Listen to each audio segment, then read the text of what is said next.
പിതാവിൻ്റെയും പുത്രൻ്റെയും പരിശുദ്ധാത്മാവിൻ്റെയും നാമത്തിൽ ആമേൻ. പ്രിയപ്പെട്ടവരെ, ഇന്ന് ജൂലൈ 25 വെള്ളിയാഴ്ച. അമ്മേ പരിശുദ്ധമ്മേ, അമ്മേ പരിശുദ്ധമേ, ദൈവമാതാവേ, കൃപാസനത്തിലൂടെ ഞങ്ങൾക്കും ഞങ്ങളുടെ ദേശത്തിനും അമ്മ മധ്യസ്ഥം തേടി തന്ന എല്ലാ അനുഗ്രഹങ്ങൾക്കും കൃപകൾക്കും ഞങ്ങളിപ്പോൾ ഹൃദയം നിറഞ്ഞ നന്ദി പറയുന്നു. അമ്മേ പരിശുദ്ധമേ, ദൈവമാതാവേ, 2004 ഡിസംബർ 7-ാം തീയതി ഉച്ചകഴിഞ്ഞ് 2:30 കൃപാസനത്തിൽ സംഭവിച്ച അമ്മയുടെ പ്രത്യക്ഷപ്പെടലിനെ കുറിച്ച് തിരുസഭയ്ക്ക് സമർപ്പിച്ചിരിക്കുന്ന പഠനരേഖകളുടെ മേൽ സഭാത്മകമായ പഠനം ആരംഭിക്കുവാൻ ഞങ്ങൾ പ്രാർത്ഥിക്കുന്നു. അമ്മേ പരിശുദ്ധമേ, ഭൂസ്വർലോകങ്ങളുടെ രാജ്ഞിയായ അങ്ങേയ്ക്ക് ഭൗമ സംരക്ഷണത്തിനായി പ്രപഞ്ചപ്രകൃതിയെ തന്നെ തിരുസഭ പ്രതിഷ്ഠിക്കുവാൻ ഈ പ്രത്യക്ഷീകരണ വഴി ഇടയാക്കണമേ. പരിശുദ്ധമ്മേ, ജപമാല മാതാവേ, സകല കൃപാസനം പ്രാർത്ഥനകളോടും ചേർത്ത് ഞങ്ങളിപ്പോൾ പ്രാർത്ഥിക്കുന്ന ഈ കുടുംബത്തിന്റെ പ്രത്യേക നിയോഗം.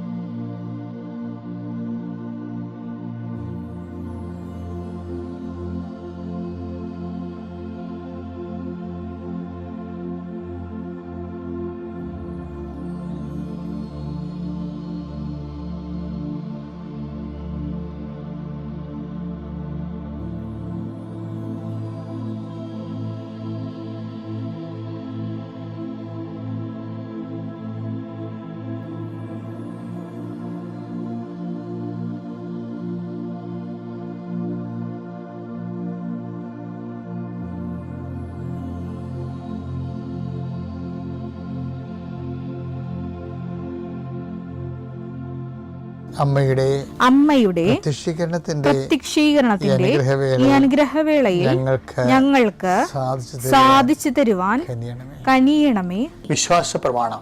സർവശക്തനായ പിതാവും ആകാശത്തിന്റെയും ഭൂമിയുടെയും സൃഷ്ടാവുമായ ദൈവത്തിൽ ഞാൻ വിശ്വസിക്കുന്നു. അവിടുത്തെ ഏകപുത്രനും ഞങ്ങളുടെ കർത്താവുമായ ഈശോ മിശിഹായിലും ഞാൻ വിശ്വസിക്കുന്നു. ഈ പുത്രൻ പരിശുദ്ധാത്മാവിനാൽ ഗർഭസ്ഥനായി കന്യകാമറിയത്തിൽ നിന്ന് പിറന്ന് പൊന്തിയോസ് പീലാത്തോസിന്റെ കാലത്ത് പീഡകൾ സഹിച്ച് കുരിശിൽ തറയ്ക്കപ്പെട്ട് മരിച്ച് അടക്കപ്പെട്ട് പാതാളങ്ങളിൽ ഇറങ്ങി മരിച്ചവരുടെ ഇടയിൽ നിന്ന് 3-ാം നാൾ ഉയർത്ത് സ്വർഗത്തിലേക്ക് എഴുന്നള്ളി സർവശക്തിയുള്ള പിതാവായ ദൈവത്തിന്റെ വലതുഭാഗത്തിരിക്കുന്നു. അവിടെ നിന്ന് ജീവിക്കുന്നവരെയും മരിച്ചവരെയും വിധിക്കുവാൻ വരുമെന്നും ഞാൻ വിശ്വസിക്കുന്നു. പരിശുദ്ധാത്മാവിലും ഞാൻ വിശ്വസിക്കുന്നു. വിശുദ്ധ കത്തോലിക്കാ സഭയിലും പുണ്യവാന്മാരുടെ ഐക്യത്തിലും പാപങ്ങളുടെ മോചനത്തിലും ശരീരത്തിന്റെ ഉയർപ്പിലും നിത്യമായ ജീവിതത്തിലും ഞാൻ വിശ്വസിക്കുന്നു. ആമേൻ. സ്വർഗ്ഗസ്ഥനായ ഞങ്ങളുടെ പിതാവേ, അങ്ങയുടെ നാമം പൂജിതമാകണമേ. അങ്ങയുടെ രാജ്യം വരണമേ. അങ്ങയുടെ തിരുമനസ് സ്വർഗത്തിലെ പോലെ ഭൂമിയിലും ആകണമേ. അന്നു വേണ്ടുന്ന ആഹാരം ഇന്ന് ഞങ്ങൾക്ക് തരണമേ. ഞങ്ങളോട് തെറ്റ് ചെയ്യുന്നവരോട് ഞങ്ങൾ ക്ഷമിക്കുന്നത് പോലെ ഞങ്ങളുടെ തെറ്റുകൾ ഞങ്ങളോടും ക്ഷമിക്കണമേ. ഞങ്ങളെ പ്രലോഭനത്തിൽ ഉൾപ്പെടുത്തരുതേ, തിന്മയിൽ ഞങ്ങൾ രക്ഷിക്കണമേ. ആമേൻ. നന്മ നിറഞ്ഞ മറിയമേ, സ്വസ്തി. കർത്താവ് അങ്ങയുടെ കൂടെ സ്ത്രീകളിൽ അങ്ങ് അനുഗ്രഹിക്കപ്പെട്ടവളാകുന്നു. അങ്ങയുടെ ഉദരത്തിൻ ഫലമായി ഈശോ അനുഗ്രഹിക്കപ്പെട്ടവനാകുന്നു. പരിശുദ്ധ മറിയമേ, തമ്പുരാന്റെ അമ്മേ, പാപികളായ ഞങ്ങൾക്ക് വേണ്ടി ഇപ്പോഴും ഞങ്ങളുടെ മരണസമയത്തും തമ്പുരാനോട് അപേക്ഷിക്കണമേ. ആമേൻ. എൻ്റെ പ്രിയപ്പെട്ടവരെ, ഈ ദിവസങ്ങളിൽ കഴിഞ്ഞ ചൊവ്വാഴ്ച പ്രാർത്ഥന നിങ്ങൾ കേട്ടിട്ടുണ്ടെങ്കിൽ ഞാൻ പറഞ്ഞിട്ടുണ്ട്. ബുധനാഴ്ച മുതൽ ഡോക്യുമെൻറ്റുകൾ സമർപ്പിച്ചുകൊണ്ടുള്ള പ്രാർത്ഥന. നമ്മൾ രാവിലെയുള്ള പ്രാർത്ഥനയ്ക്ക് നമ്മൾ ഓരോ ദിവസത്തിന് വേണ്ട ഡെയിലി ബ്രെഡാണല്ല ഇത്. അപ്പം നിങ്ങൾ ഇപ്പോൾ ഓരോരോ സ്ഥലങ്ങളിലേക്ക് പോകത്തില്ലേ, അപ്പോൾ ഓരോരോ വിഷയങ്ങളിൽ ഏർപ്പെട്ടില്ലേ. ഇപ്പോൾ ഉദാഹരണത്തിന് ഭവന നിർമ്മാണ തടസ്സമാണ്. അപ്പം നിങ്ങൾ അതിൻ്റെ സ്കെച്ചും പ്ലാനും രാവിലെ പ്രാർത്ഥനയ്ക്ക് കൊണ്ടുവരണം. അച്ഛൻ കുറിച്ചെടുക്കുമ്പോൾ തന്നെ ആദ്യം ഡോക്യുമെൻ്റ് പ്രാർത്ഥനയാണ്ട സമയമായിരിക്കും. നിങ്ങളുടെ സ്കെച്ച് പ്ലാനുകളും അപ്പം നിങ്ങളുടെ എല്ലാ രേഖകളും കർത്താവിൻ്റെ തിരുസന്നിധിയിൽ സമർപ്പിക്കുന്നു എന്ന് പറയും. അതുപോലെ നിങ്ങളുടെ യാത്ര, വിദേശ യാത്രയ്ക്കൊക്കെ പോകണവരില്ലേ, അവിടെ ടിക്കറ്റുകൾ എടുക്കണം. ടിക്കറ്റുകൾ, പാസ്പോർട്ട്, രാവിലെയുള്ള ഡെയിലി ബ്രെഡ് പ്രാർത്ഥനയുടെ സമയത്ത്. അപ്പോൾ തന്നെ പരീക്ഷയ്ക്ക് പോകുന്നവർ അതിൻ്റെ ഹോൾ ടിക്കറ്റ് എടുക്കണം. ആശുപത്രിയിൽ പോകുന്നവർ അതിൻ്റെ ആശുപത്രിയുടെ ബുക്കില്ലേ, ആശുപത്രിയുടെ നിങ്ങളുടെ ഡയഗ്നോസിൻ്റെ പേപ്പറും മരുന്ന് എഴുതിയ പ്രിസ്ക്രിപ്ഷൻ പേപ്പർ ആവശ്യങ്ങൾ രാവിലെ എടുക്കണം. ആ മേഖലകളിലെല്ലാം കർത്താവിനത് പരിശുദ്ധമ്മയുടെ മാധ്യസ്ഥത്തിൽ, ഇത് ഉടമ്പടി പ്രാർത്ഥനയുടെ തന്നെ മറ്റൊരു അതിൻ്റെ ഭാഗമായിട്ട് വരുന്നതാണ്. അവർക്ക് വീഞ്ഞില്ല എന്ന് അമ്മ പറയുന്നിടത്ത് വെച്ച് മനുഷ്യൻ്റെ ഭൗതിക ആവശ്യങ്ങളുടെ മേൽ ദൈവത്തിൻ്റെ ശ്രദ്ധ ക്ഷണിച്ചുകൊണ്ട് കർത്താവിൻ്റെ അതിൻ്റെ അകത്ത് ഉൾപ്പെടുത്തി ആ വിഷയം നമ്മളെപ്പോലെ ദൈവത്തിൻ്റെ ആക്കിയെടുക്കുന്ന ഒരു സമർപ്പണ പ്രാർത്ഥനയാണ് രാവിലെ ഈ രേഖാപ്രാർത്ഥനയൊക്കെ ഉള്ളത്, ആ വിഷയം. പിന്നെ അതുപോലെ തന്നെ അച്ഛൻ പറഞ്ഞായിരുന്നു, നിങ്ങൾ ഇപ്പോൾ ഒരു പശുത്തൊഴുത്ത് കെട്ടാൻ പോയിടം വിചാരിച്ചു. അപ്പോൾ ആ പ്രാർത്ഥന നിങ്ങൾ കൂരേണ്ടത് ആ സ്ഥാനത്ത് പോയി നിന്നാണ് കൂരേണ്ടത്. അടുക്കള കെട്ടുന്നവരും എസ്റ്റേഷൻ എടുക്കുന്നവരും കാർ ഷെഡ് ചെയ്യുന്നവരും ഒക്കെ ഈ പ്രാർത്ഥന അവരുടെ ആ ഉദ്യമമായിട്ട് ഇപ്പോൾ ഈ നിലവിലിരിക്കുന്ന ഉദ്യമം എന്താണ്? ചിലപ്പോൾ ഒരു ചെറിയ ഷോപ്പ് ചെയ്യുന്നവരായിരിക്കും. അപ്പം അങ്ങനെയുള്ളവർ ചില പലചരക്കട ചെയ്യുന്നവരായിരിക്കും. ചിലപ്പോൾ അതിന് കച്ചവടം ഇല്ലാതിരിക്കുന്ന അവസ്ഥയായിരിക്കും. അപ്പോൾ നിങ്ങൾ ആ പ്രാർത്ഥന കച്ചവട സ്ഥലം അടുത്താണെങ്കിൽ, കച്ചവട പീടിയൊക്കെ അടുത്താണെങ്കിൽ ആ ഷോപ്പിൽ പോയി നിന്ന് ആണ് ഈ പ്രാർത്ഥന കൂടേണ്ടത്. അപ്പോൾ എന്താണ് നിങ്ങൾ അനുഭവിക്കുന്ന പ്രയാസം, അത് ആ വിഷയവുമായിട്ട് ബന്ധപ്പെടുത്തി വേണം ഈ പ്രാർത്ഥന. അങ്ങനെ ഗുരുതരമായ വിഷയങ്ങളിരിക്കുന്നവർ, ഇപ്പോൾ കോടതിയിലെ കേസ് നടക്കണില്ലേ, അപ്പോൾ കേസ് നടക്കുന്നുണ്ടെങ്കിൽ കേസിൻ്റെ സമൻസ് ഉണ്ടെങ്കിൽ അത്, അതുപോലെ തന്നെ വക്കീലിന് കൊടുത്തിരിക്കുന്ന വക്കാലത്ത് ആ കേസിൻ്റെ അതിൻ്റെ കോപ്പി, എന്താണ് കോടതിയുടെ കോപ്പി കയ്യിലുള്ളത് അത് കയ്യിലുണ്ടാകണം. സ്ഥലം അളക്കുക, സ്ഥലം കൊടുക്കുക എന്നുള്ളത് എന്തെങ്കിലും പ്രമാണം ഉണ്ടായാൽ മതി കയ്യിൽ. അതിൻ്റെ എഗ്രിമെൻറ്റ് പേപ്പർ, പിന്നെ ഇൻ്റർവ്യൂവിനൊക്കെ പോവുകയാണെങ്കിൽ അതിൻ്റെ സർട്ടിഫിക്കറ്റ് കയ്യിലുണ്ടാകണം, ഫയലുണ്ടാകണം. അപ്പം ഇങ്ങനെ എല്ലാ ദിവസവും ഈ പ്രാർത്ഥന ഇതിൻ്റെ കൂടെ വരും. ഈ നമ്മുടെ രാവിലെയുള്ള ഡെയിലി ബ്രെഡ് പ്രാർത്ഥനയുടെ കൂടെ ഈ വിഷയങ്ങൾ രേഖകൾ സമർപ്പിക്കുന്ന സമർപ്പണ പ്രാർത്ഥന ഉണ്ടാകും. അത് നിങ്ങൾക്ക് മുട്ടനിക്കാൻ പറ്റുന്നൊരു മുട്ടയെന്ന് തന്നെ അത് പ്രാർത്ഥിക്കണം.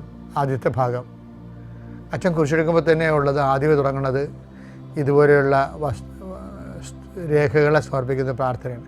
അതിനുശേഷമാണ് പിന്നീട് രോഗികളെയൊക്കെ സംബന്ധിച്ച് ജീവിത വിഷയങ്ങളെ സംബന്ധിച്ച് പോകുന്നത്.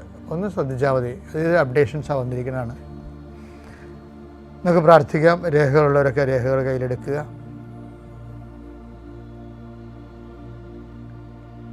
കർത്താവ് നിൻ്റെ ഉന്നതമായ നാമത്തിന് സ്തോത്രം ചെയ്യുന്നു. കർത്താവ് അങ്ങയുടെ മക്കൾ അവരുടെ ജീവിതത്തിൽ ഇന്ന് ഉതകേണ്ട, ഇന്ന് ബാധ്യതപ്പെടേണ്ട എല്ലാ ജീവിത രേഖകളുമായിട്ട് കർത്താവ് അങ്ങയുടെ തിരുസന്നിധിയിൽ കണ്ണീരോടെ പ്രാർത്ഥിക്കുകയാണ്. കർത്താവ് പരീക്ഷയ്ക്ക് പോകുന്നവരെ, റിസൾട്ട് നോക്കാൻ പോകുന്നവർ, ഇൻ്റർവ്യൂവിന് പോകുന്നവർ, വിദ്യാർത്ഥികൾ എന്തെല്ലാം കാര്യങ്ങൾക്ക് പോകുന്നുവോ അവരുടെ രേഖകളെല്ലാം ഇപ്പോൾ ഞങ്ങളെ സമർപ്പിച്ച് പ്രാർത്ഥിക്കുന്നു. ഈശോയെ, ഈ രേഖകളുടെ മേലെല്ലാം നിൻ്റെ തിരുമുറുവാർന്ന് വലതുകരം വെക്കണമെന്ന് പ്രാർത്ഥിക്കുന്നു. അമ്മയെ പരിശുദ്ധമേ ദേവമാതാവേ, അവർക്ക് വീഞ്ഞില്ല എന്ന് പറഞ്ഞുകൊണ്ട് കാനായിലെ കല്യാണ കുടുംബത്തിലെ കർത്താവിൻ്റെ കൃപയുടെ വാഹകയായി നിന്നവളെ, മക്കൾക്ക് പലപ്പോഴും വിദ്യാഭ്യാസത്തെയും പഠനത്തെയും പരീക്ഷയെയും ഇൻ്റർവ്യൂവിനെയും അതിൻ്റെ ഫലപ്രഖ്യാപനത്തെ നോക്കുന്നതിനൊക്കെ പോകുന്നവർക്ക് ടെൻഷനും പലതരത്തിലുള്ള പ്രയാസവും ഒക്കെയാണുള്ളത്. ആദ്യമേ അമ്മയെ അവരുടെ മനസ്സ് സമാധാനപ്പെടുത്താനും സ്വസ്ഥപ്പെടുത്താനും നീ അവരെ ആശീർവദിക്കുക, ശക്തിപ്പെടുത്തുകയും ചെയ്യണം പ്രാർത്ഥിക്കുന്നു. ദൈവത്തിൻ്റെ പദ്ധതികൾക്കെല്ലാം കീഴ്വഴങ്ങിക്കൊണ്ട് ദൈവത്തിൻ്റെ നാമത്തെ മഹത്വപ്പെടുത്തിക്കൊണ്ട് സുവിശേഷ സാക്ഷ്യം മുന്നേറാനുള്ള കൃപ അവർക്ക് നൽകണം പ്രാർത്ഥിക്കുന്നു. കർത്താവ് പുരയിടമായിട്ട് ബന്ധപ്പെട്ട ഒരേ വിഷയങ്ങളെ സംബന്ധിച്ച് പ്രാർത്ഥിക്കുന്നു. പുരയിടത്താണെങ്കിൽ പുരയിടത്തിലാണ് വിൽക്കാൻ പോകുന്നവരുണ്ട്, വാങ്ങാൻ പോകുന്നവരുണ്ട്, അഡ്വാൻസ് കൊടുത്തവരുണ്ട്, അഡ്വാൻസ് കൊടുത്തിട്ട് അതിൻ്റെ തീർ നടക്കാത്തവരുണ്ട്. അങ്ങനെയുള്ളവരുടെ എല്ലാ പ്രമാണങ്ങളെയും അതുപോലെ തന്നെ അച്ചാരച്ചീട്ടിനെയും അങ്ങയുടെ തിരുസന്നിധിയെ സംബന്ധിച്ച് പ്രാർത്ഥിക്കുന്ന ദൈവമേ. അതുപോലെ തന്നെ ഈശോയെ പലതരത്തിലുള്ള കീടങ്ങൾക്ക് കൃഷിക്കുണ്ടാകുന്ന കീടങ്ങൾ, അതുപോലെ തന്നെ പലപ്പോഴും ഏലം പഴുത്തു മാറുന്നതും, അതുപോലെ തന്നെ പലതരത്തിലുള്ള മത്സ്യത്തൊഴിലാളി മേഖലയിലുണ്ടാകുന്ന കേടുപാടുകൾ, വലയുടെ കേടുപാടുകൾ, സ്ഥിരമായി കെഞ്ചി നിന്ന് പോവുക, സ്ഥിരമായി വലക്ക് കേടുപാട് വരിക, അങ്ങനെയുള്ള മേഖലകളിലുള്ള വസ്തുവകൾ, ഇംപ്യൂട്ട്സിനെ, ഉരുപ്പടികളെ, മത്സ്യബന്ധന ഉരുപ്പടികളെ അങ്ങനെ തിരുസന്നിധിയിൽ അവർ അത് നന്നായി വർക്ക് ചെയ്യുന്നതിന് വേണ്ടിയും സുരക്ഷിതമായി അത് ഉപയോഗിക്കാൻ വേണ്ടിയും കർത്താവിൻ്റെ നാമത്തിൽ അവരെ ആശീർവദിച്ചുകൊണ്ട് പ്രാർത്ഥിക്കുന്നു. ആശുപത്രി പോകുന്നവരുടെ ചീട്ടുകളും, അതുപോലെ തന്നെ എക്സ്റേ കോപ്പികളും, സ്കാനിങ് റിപ്പോർട്ടുകളും, അതുപോലെ തന്നെ മരുന്നിൻ്റെ പ്രിസ്ക്രിപ്ഷൻ കാർഡുകളും അങ്ങനെ തിരുസന്നിധി സമർപ്പിച്ചുകൊണ്ട് പ്രാർത്ഥിക്കുന്നു. ദൈവമേ കർത്താവെ, നിൻ്റെ തിരുമുറുവാൻ വരദകരം മക്കളുടെ മേലെ വയ്ക്കണമെന്ന് പ്രാർത്ഥിക്കുന്ന ഈശോയെ, വിദേശ യാത്ര ചെയ്യുന്നവരെ, യാത്രയ്ക്ക് ഒരുങ്ങുന്നവരെ, അവരുടെ പാസ്പോർട്ടുകൾ, വിസ, അതുപോലുള്ള എല്ലാ വിഷയങ്ങളും കർത്താവെ അങ്ങനെ തിരുസന്നിധി സമർപ്പിച്ചുകൊണ്ട് പ്രാർത്ഥിക്കുന്ന ഈശോയെ, ഈശോ നിങ്ങളുടെ നിൻ്റെ തിരുവാർന്ന് വരദകരം, ആണിപ്പെടുന്ന അത്ഭുതകരം കർത്താവെ ഈ മക്കളുടെ ശിരസിൽ വെക്കണമേ എന്ന് പ്രാർത്ഥിക്കുന്നു. അടിപ്പണ പോലെ വൈദാഘാതം പോലെ ദൈവികമായ ശക്തി ഈ രേഖകളിലേക്ക് ആവശ്യിക്കട്ടെ എന്ന് പ്രാർത്ഥിക്കുന്നു. നിലനിൽക്കുന്ന തടസ്സങ്ങളെ, ദോഷങ്ങളെ യേശുക്രിസ്തുവിന്റെ നാമത്തിൽ 39 വർഷത്തെ പൗരോഹിത്യത്തിൻ്റെ ശക്തിയാലും കർത്താവിനും കൃപാസന അൾത്താരം ജീവനുടെ പ്രത്യക്ഷപ്പെട്ട പരിശുദ്ധ അമ്മയുടെ പ്രത്യക്ഷീകരണത്തിൻ്റെ യോഗ്യതയാലും അൾത്താരിൽ നടന്ന 16 ആരാധനയുടെ ദൈവികമായ ശക്തിയാൽ ഈ രേഖകളുണ്ടാകുന്ന ഈ വിഷയ വസ്തുക്കൾക്കുണ്ടാകുന്ന ഈ രേഖയുടെ മേലുണ്ടാകുന്ന എല്ലാ തടസ്സങ്ങളെയും, മറവി തടസ്സങ്ങൾ വരെ യേശുക്രിസ്തു നാമത്തിൽ ഞാൻ ബന്ധിക്കുകയും ഇതിലെ ശുഭദീർഘമായ പര്യവസാനം ഉണ്ടാകാൻ പരിശുദ്ധ ദേവമാതാവിൻ്റെ പ്രത്യേക മധ്യസ്ഥനെ രേഖകളെ ഏൽപ്പിക്കുകയും ചെയ്യുന്നു. കർത്താവെ, കണ്ണുനീരുടെ വിതയ്ക്കൊന്നും അവർ ജയഘോഷത്തോടെ കൊയ്തക്കറ്റയുമായി വരുന്നു എന്നുള്ള എല്ലാ ദിവസവും പ്രഭാതത്തിൽ ഞങ്ങളുടെ പ്രാർത്ഥനയാണ്.